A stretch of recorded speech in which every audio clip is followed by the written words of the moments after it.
I thought the hardest part of being a night janitor would be the loneliness. I was wrong. The hardest part is pretending you did not see the woman with black eyes pressing her face against the glass. The hardest part is ignoring the footsteps that follow you through empty hallways. The hardest part is mopping up wet footprints that appear out of nowhere and lead to nothing. My name is Evan. I am 28 years old, and 3 months ago I took a job that paid twice what any normal cleaning position should offer. On my first night, they handed me 8 rules printed in red ink and told me to memorize them. They said the last janitor who worked here disappeared without a trace. They said if I wanted to survive, I would follow every single rule without question. I thought they were exaggerating. I thought it was just a scare tactic for the new guy.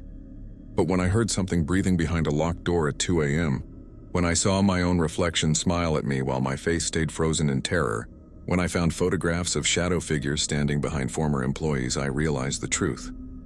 Some buildings are not meant to be cleaned. Some jobs are not meant to be survived. And some rules are written in blood because people learn the hard way what happens when you break them. This is my story. And if you are listening to this, then I either made it out alive or I am already gone. My name is Evan, and I am 28 years old. 3 months ago, I took a job as a night janitor at the Riverside Medical Research Facility in Northern Oregon. The pay was almost double what any other janitorial position offered, and I needed the money desperately after my father's medical bills piled up. On my first night, my supervisor handed me a laminated card with 8 rules written in red ink. She told me to memorize them, keep the card with me at all times, and never, under any circumstances, break them. I laughed nervously, thinking it was some kind of hazing ritual for new employees. I was wrong. Dead wrong. What I have experienced in the last 3 months has shattered everything I thought I knew about reality.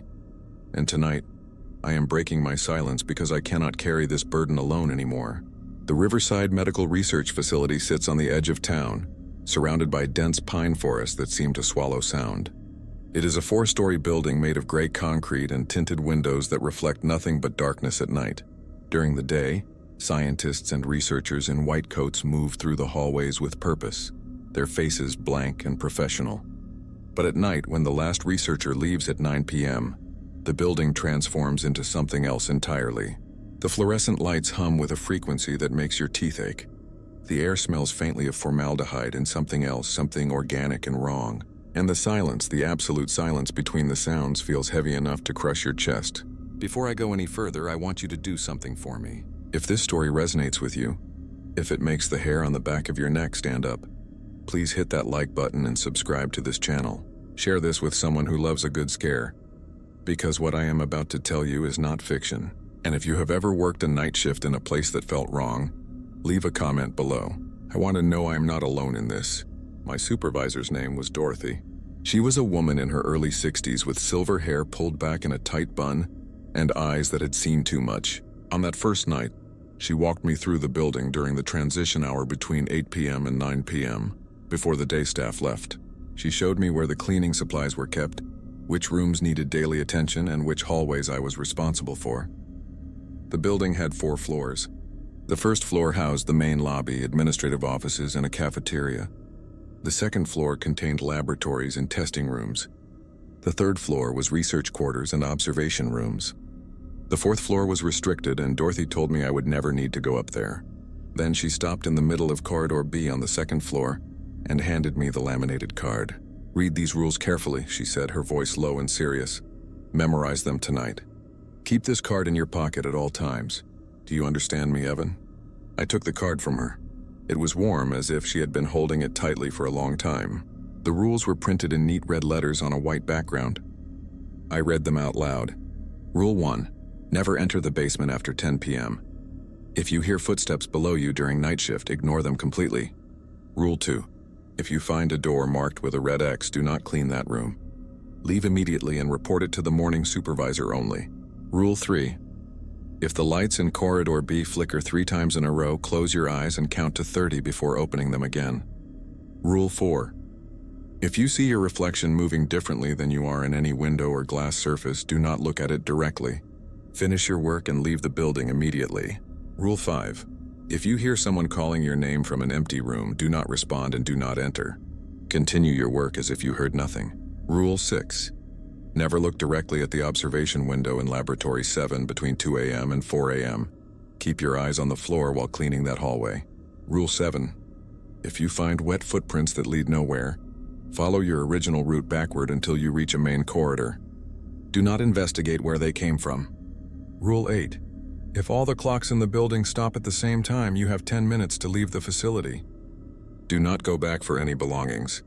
I looked up at Dorothy, expecting her to smile and tell me it was a joke. She did not smile. Her face was stone. These rules are not suggestions, she said.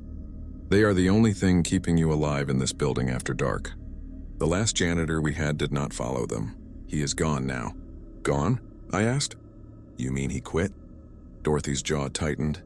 I mean he is gone, Evan. We do not talk about him. Just follow the rules, do your job, and you will be fine. I will be here until 9 p.m. tonight, but after that you are on your own until 6 a.m.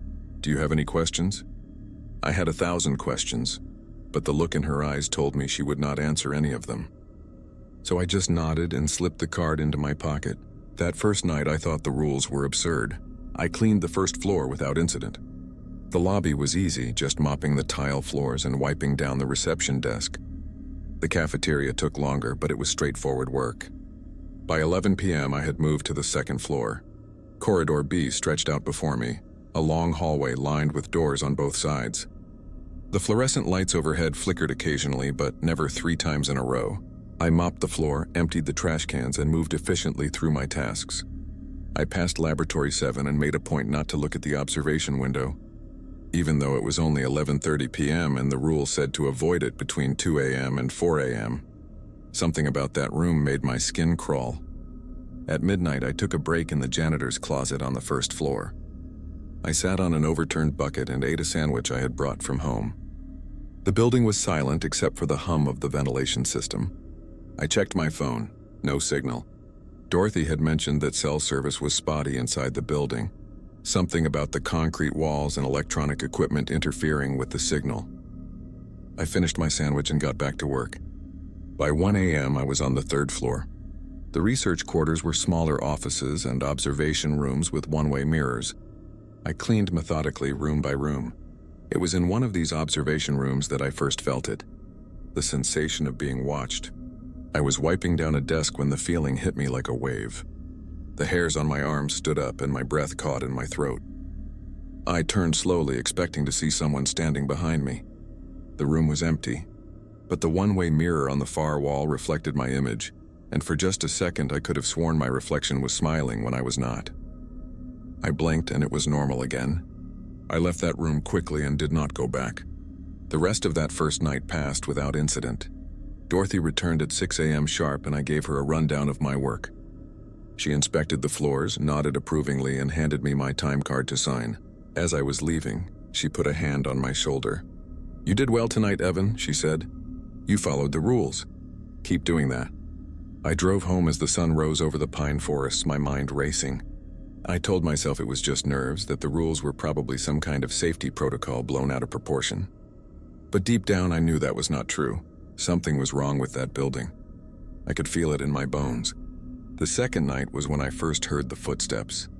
It was 10:30 p.m., and I was cleaning the first floor hallway near the stairwell that led down to the basement.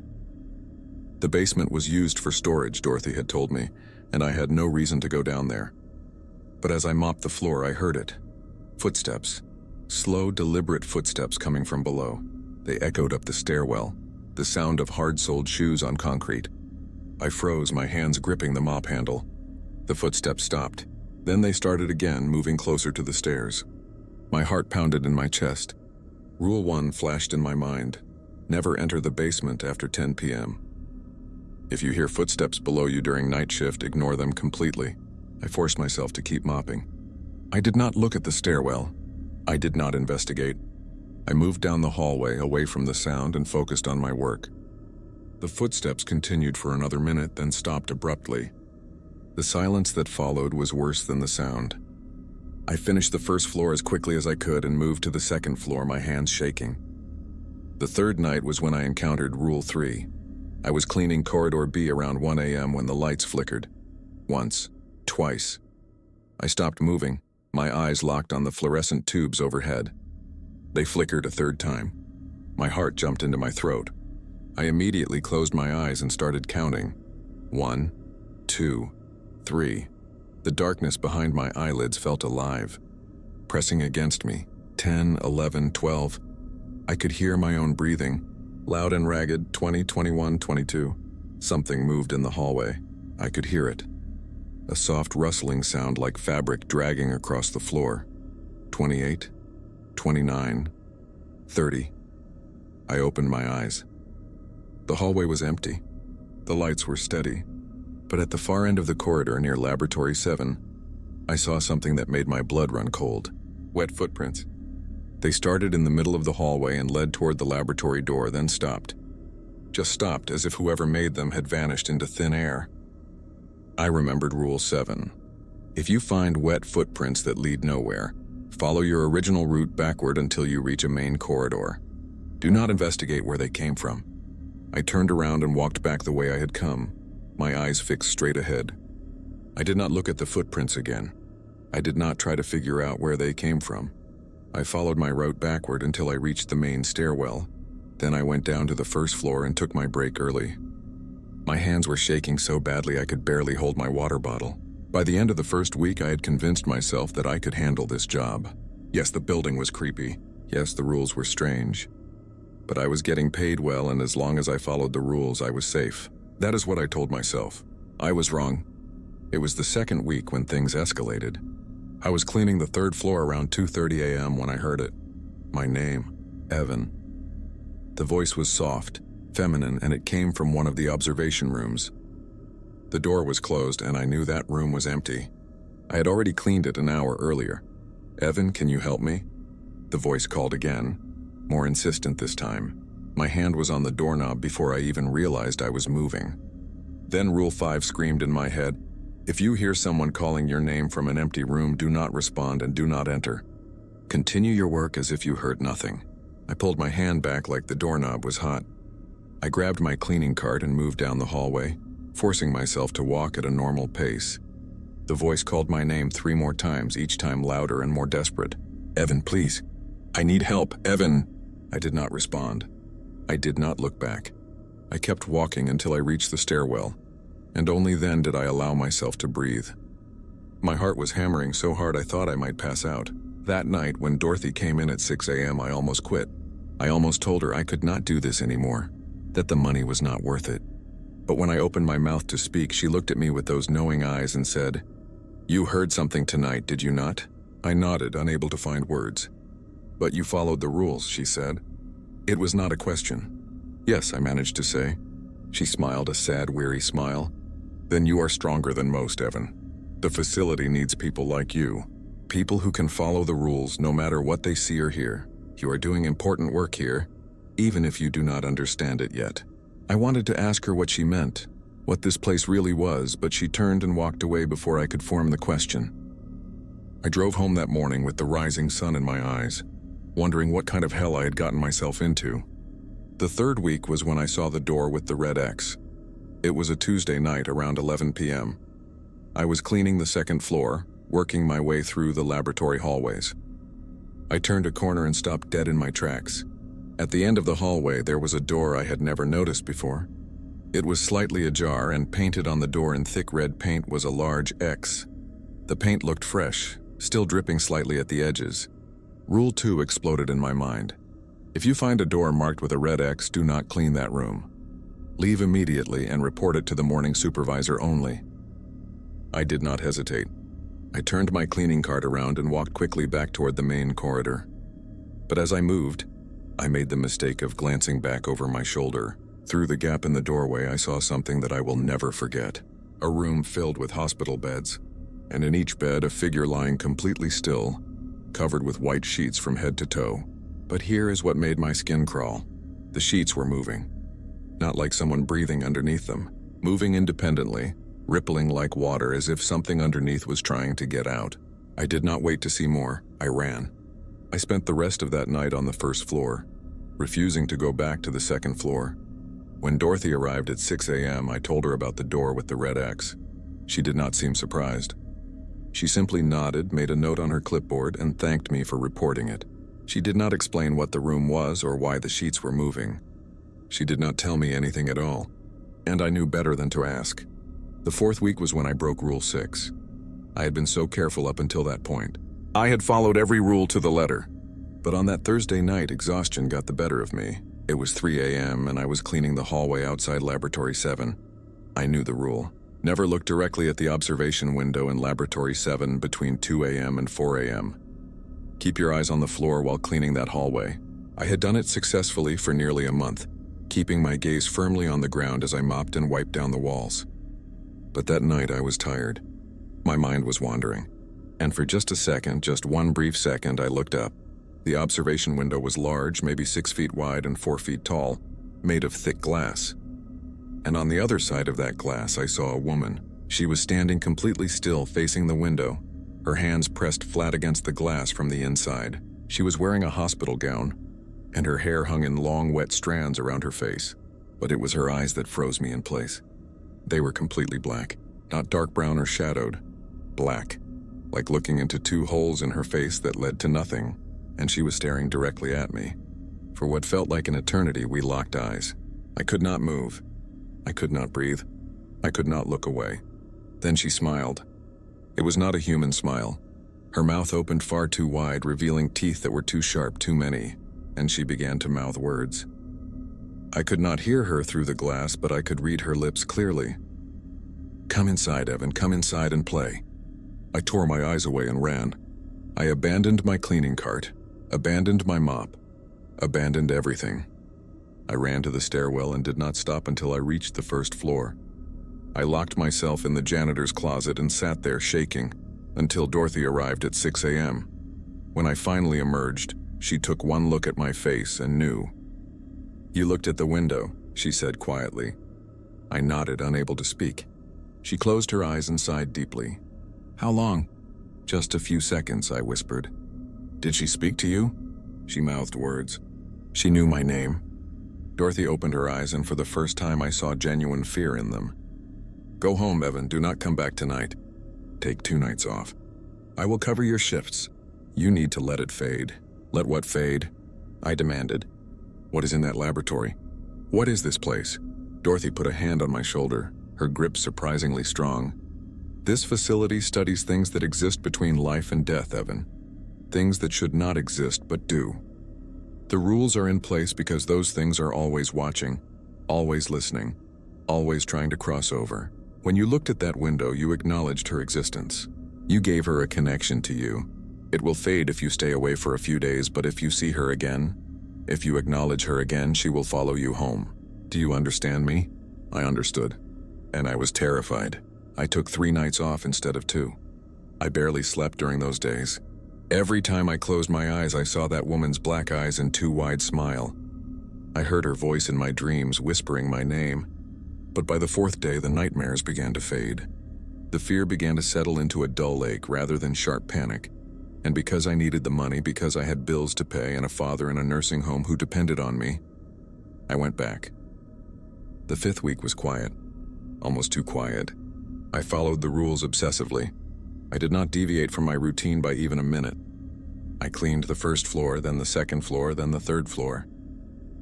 I avoided Corridor B when the lights flickered. I did not look at Laboratory 7 at all, even outside the forbidden hours. I did not respond to any sounds, any voices, any strange occurrences. I just worked. But on Friday of that week, something happened that was not covered by the rules. I was cleaning the 3rd floor around 1 a.m. when I found a folder lying on the floor in one of the hallways.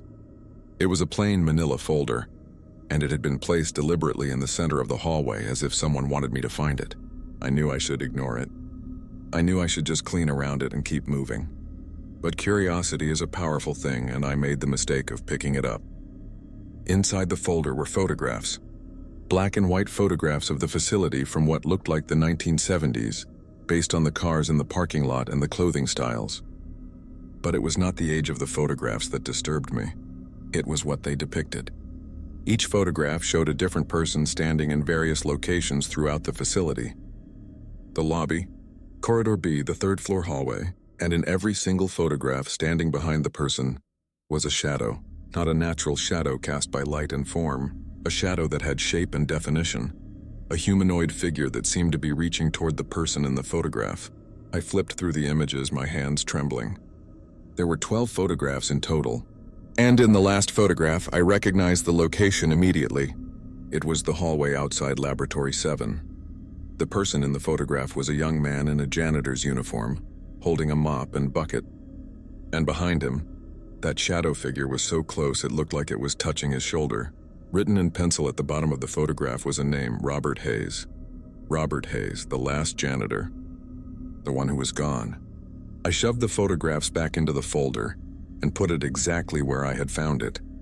I did not want to touch it anymore. I did not want to know anything more. But the damage was done. I had seen the photographs and now questions burned in my mind. What were those shadow figures? Were they what the facility was studying? And what had happened to Robert Hayes? That night I made a decision. I would do some research. Not about the facility itself, that would be too dangerous, but about Robert Hayes.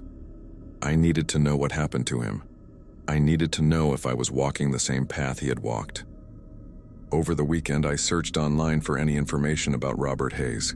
It took hours of digging through social media, local news archives, and public records, but I finally found something. A missing person report filed 8 months ago. Robert Hayes, age 32, had been reported missing by his sister after he failed to show up for Thanksgiving dinner. He was last seen leaving his apartment for his night shift at the Riverside Medical Research Facility. The investigation had gone cold. No leads, no body, no answers. He had simply vanished. I read that report 3 times, my stomach twisting into knots. Robert Hayes had worked the same job I was working. He had walked the same hallways, cleaned the same rooms, followed the same rules, and then he had disappeared. The facility had told Dorothy he was gone, but they had not told her he was missing. Or maybe they had, and she just had not shared that information with me. Either way, the message was clear. This job was not just strange. It was dangerous. But what choice did I have? I needed the money. I needed this job. So I made a new rule for myself. I would follow the 8 rules perfectly without exception and I would survive. I would not end up like Robert Hayes. The 6th week started normally enough, but by Wednesday I knew something was wrong. The facility felt different. The air was heavier, the shadows were darker, and the silence between sounds felt pregnant with anticipation. Something was building, something big, and I could feel it in every fiber of my being. It was on Thursday night that Rule 8 came into play. I was cleaning the 2nd floor around midnight when I noticed something strange. The clock on the wall had stopped. It was stuck at 11:47 p.m.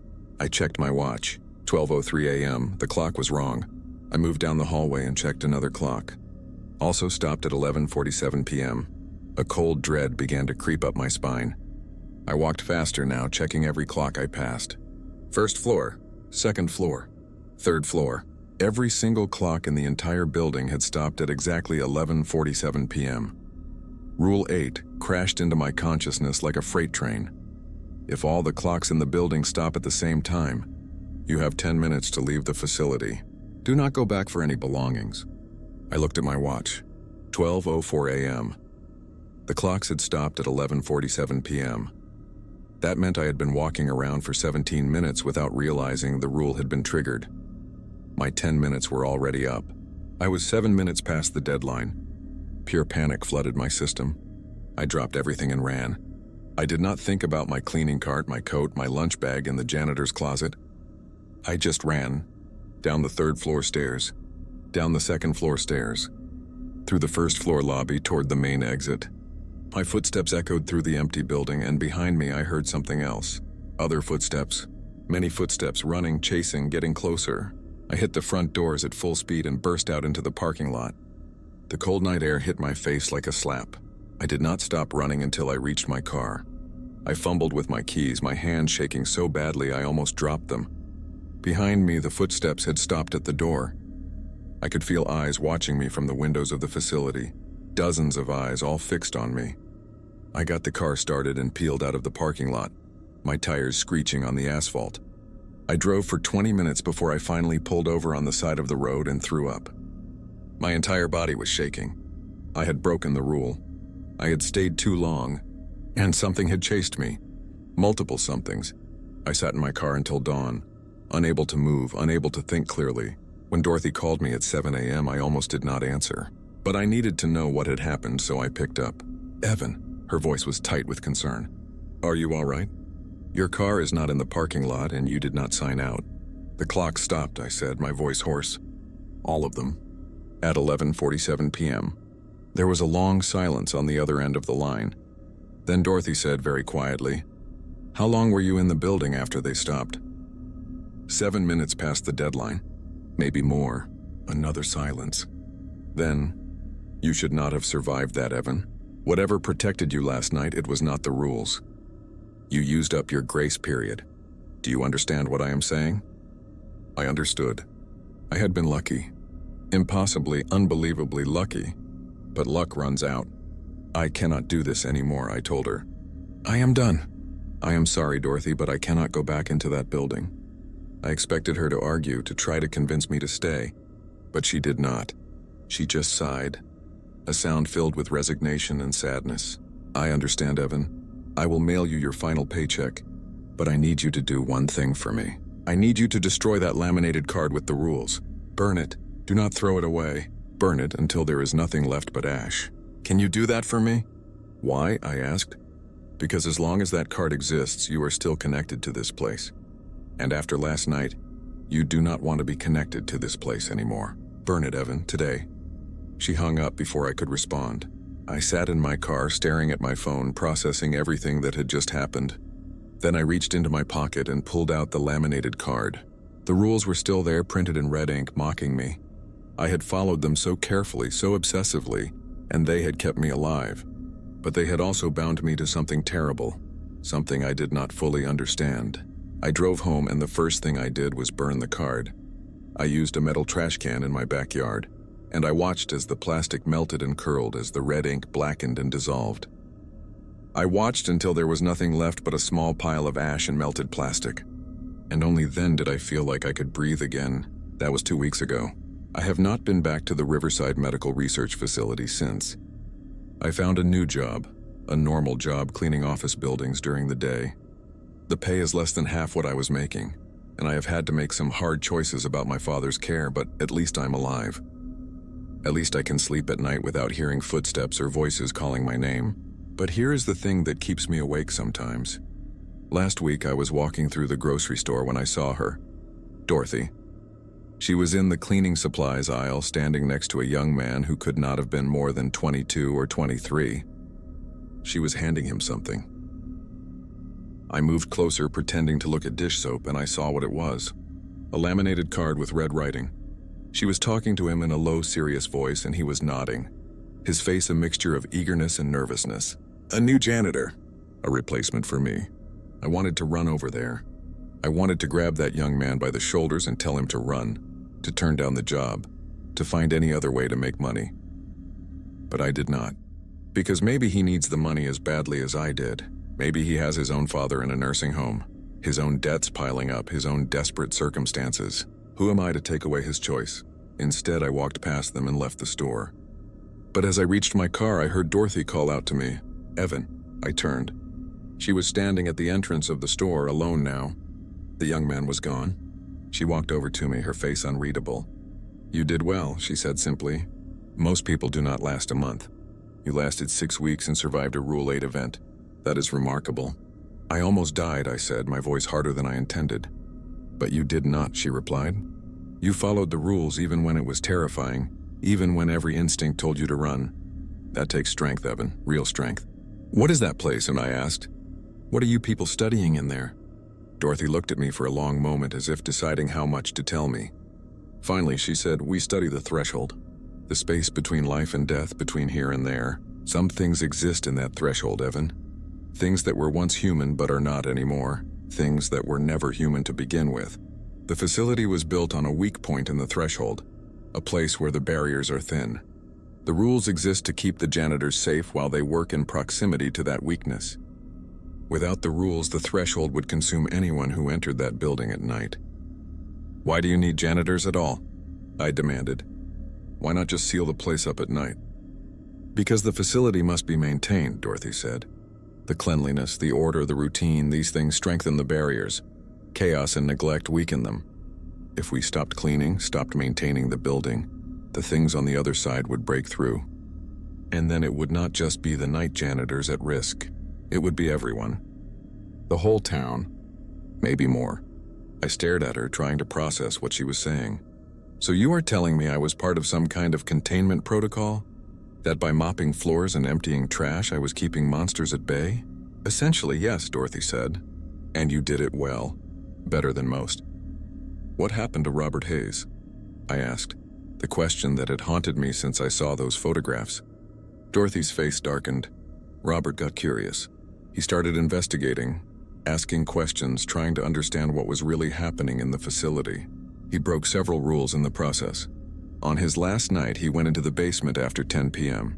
We found his cleaning cart at the top of the stairs. We found his shoes at the bottom. But we never found him. Whatever is in that basement took him. The image hit me like a physical blow. Robert Hayes walking down those basement stairs, hearing those footsteps, breaking Rule 1, and then something coming for him in the dark. Why do you keep doing this? I asked Dorothy. Why do you keep sending people into that building? Because someone has to, she said simply. The facility is not going anywhere. The threshold is not going to close. And if we do not maintain it, if we do not keep the barriers strong, then what is on the other side will come through. I've seen what happens when the barriers fail, Evan. I was here in 1987 when we lost power for 3 days. What came through in those 3 days killed 12 people before we could restore the power and reinforce the rules. 12 people. That is why we do this. That is why we keep sending night janitors into that building, armed with nothing but a mop and a laminated card, because the alternative is so much worse. She reached into her pocket and pulled out a business card. She handed it to me. If you ever change your mind, if you ever need the money badly enough to come back, call this number. The job will always be available for someone like you. Someone who can follow the rules. I took the card, though I knew I would never call the number. Dorothy nodded once, then turned and walked back toward the store. I stood there in the parking lot for a long time, holding that business card, thinking about everything she had told me. I want to tell you that I threw the card away. I want to tell you that I am done with the Riverside Medical Research Facility forever. But I would be lying. The card is in my wallet right now, tucked behind my driver's license. Because the truth is, I do not know what the future holds. I do not know if my new job will be enough to cover my father's medical bills. I do not know if I will find myself desperate enough to go back. What I do know is this: the Riverside Medical Research Facility is still there, still operating, still employing night janitors to maintain the threshold.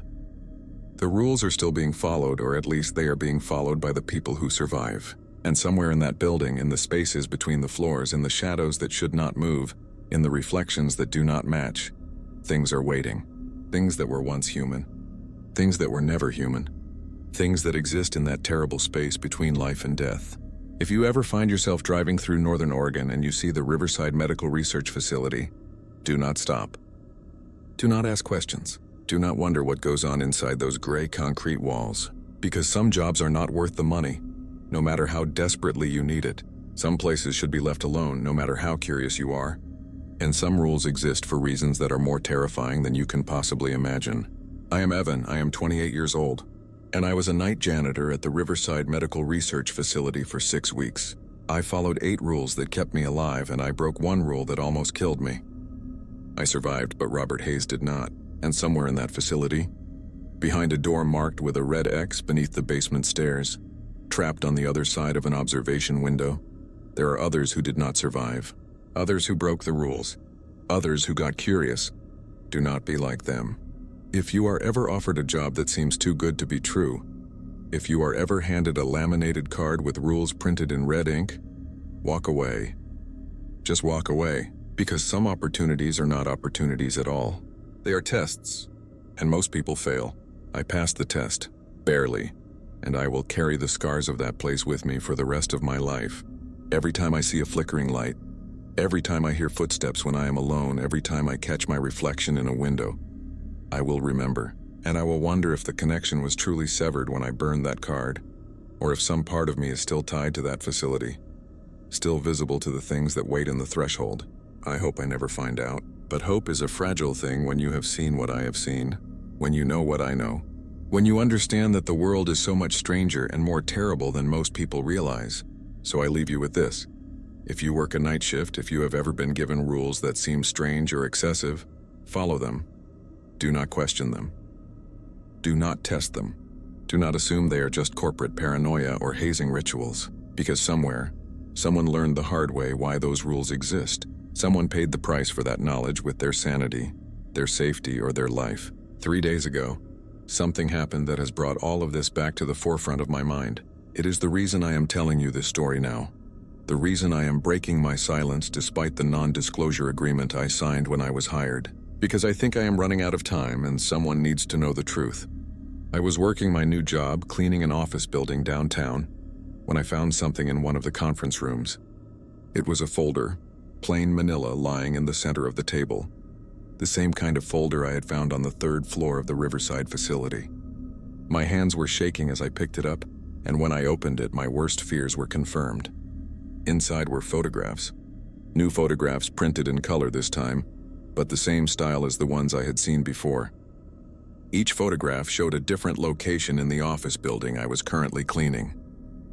The lobby, the elevator, the 4th floor hallway, and in every single photograph standing in the background was a shadow figure. The same kind of shadow figure I had seen in the photographs of the facility. But these photographs were dated 2 days ago, yesterday, this morning. And in the last photograph, taken in the very conference room where I was standing, there was a shadow figure directly behind the photographer's position, as if it had been standing right where I was standing when the photo was taken. Written at the bottom in the same pencil handwriting was a message. The threshold is expanding. The rules no longer apply to just one location. You are still connected, Evan. You will always be connected. I dropped the folder like it was burning my hands. I looked around the conference room, at the windows, at the corners, at the shadows cast by the furniture. Nothing seemed out of place, but I could feel it now. That same sensation I had felt in the facility, the feeling of being watched. The weight of unseen eyes pressing down on me from somewhere beyond. I pulled out my phone and called Dorothy. The number rang 4 times, then went to voicemail. I hung up and tried again. Same result. On the 3rd try, someone else answered. A man's voice I did not recognize.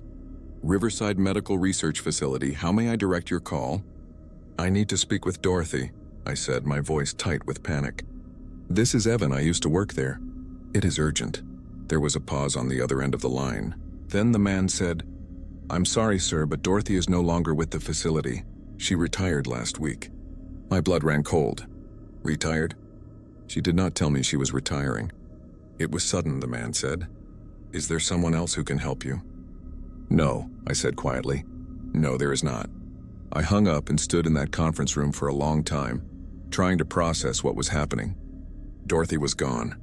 The threshold was expanding, and I was still connected to whatever existed on the other side. The burning of the cart had not severed the connection. It had only made me think it had. That night I went home and did something I had been avoiding for 2 weeks. I researched the Riverside Medical Research Facility more thoroughly.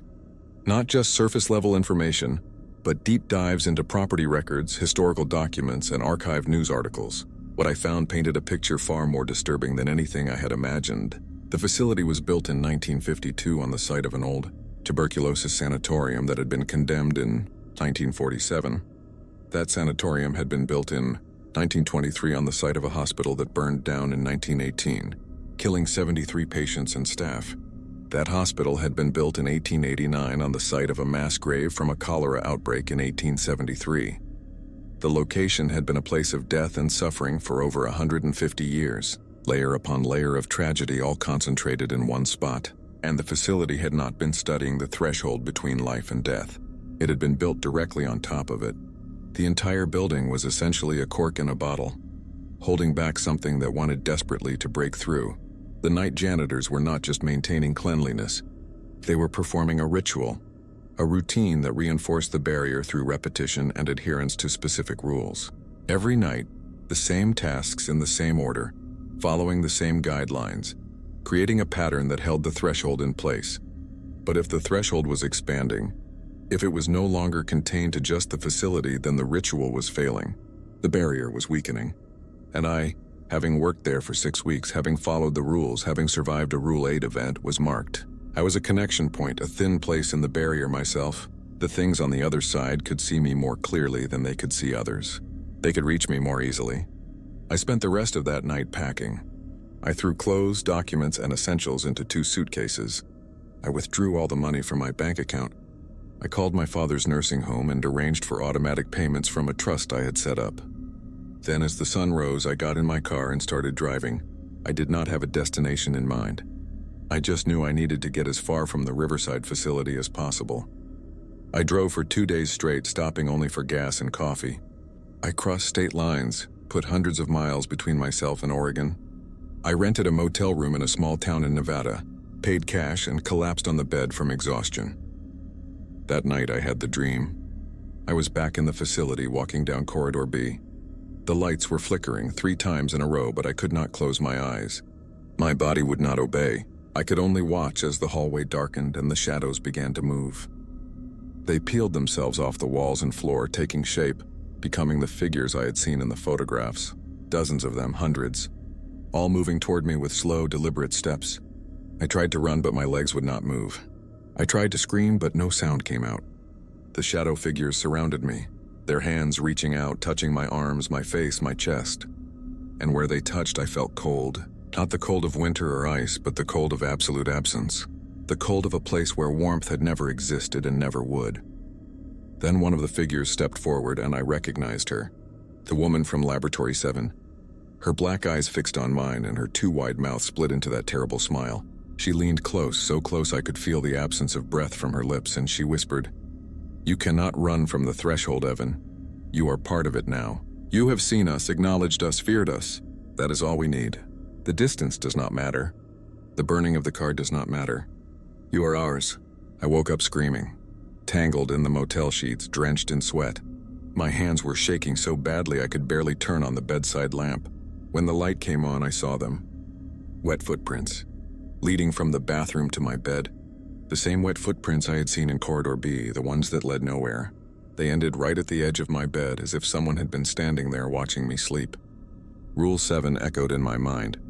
If you find wet footprints that lead nowhere, follow your original route backward until you reach a main corridor. Do not investigate where they came from. But I was not in the facility anymore. There was no original route. There was no main corridor. The rules did not apply here. Or did they? Was I supposed to follow my route backward through my life? Go back to Oregon? Go back to the facility? I did not know. And that uncertainty was more terrifying than anything else. I checked out of the motel at dawn and kept driving. I made it to Arizona, then New Mexico, then Texas. I kept moving, kept putting miles between myself and Oregon, hoping that distance would make a difference. But every night the dreams came. Every night I woke to find wet footprints or shadows that moved wrong, or my reflection in the mirror smiling when I was not. It has been 2 weeks since I left Oregon. 2 weeks of constant movement, constant fear, constant awareness that something is following me. And yesterday I received a text message from an unknown number. All it said was, "The facility is empty now. All the clocks have stopped. No one is maintaining the barrier. Come back, Evan, come back and finish what you started." I do not know who sent that message. Dorothy is gone. The facility should have other janitors, other people following the rules. But what if there are not? What if the threshold has expanded so much that no one can work there anymore? What if the young man I saw Dorothy training lasted 1 night and ran? What if I was the last person who could tolerate the facility long enough to actually do the job? And here's the truly horrifying thought that keeps me awake. What if I need to go back? Not because I want to, not because I am being threatened or coerced, but because if I do not, if the facility truly is empty and the barrier truly is failing, then what is on the other side will break through completely. And it will not just be me at risk. It will be everyone. Just like Dorothy said, I am sitting in a diner in a small town in Texas right now, writing this all down, trying to decide what to do. Part of me wants to keep running, to drive until I reach the Atlantic Ocean, to get on a plane and fly to another continent. Maybe distance will eventually matter. Maybe if I get far enough away, the connection will weaken and break on its own. But another part of me, the part that followed the rules for 6 weeks, the part that survived when Robert Hayes did not, knows the truth. I cannot run from this. The threshold is expanding because the barrier is failing. And the barrier is failing because no one is maintaining it. The ritual has been broken. The pattern has been disrupted. And I am the only one who knows how to restore it. So I am going to make a choice. I am going to finish this story, post it online, and then I am going to get back in my car. I am going to drive back to Oregon. I am going to walk through those front doors one more time, and I am going to follow the rules. The 8 rules that kept me alive. The 8 rules that might be the only thing standing between our world and whatever exists in the threshold. I do not know if I will survive this.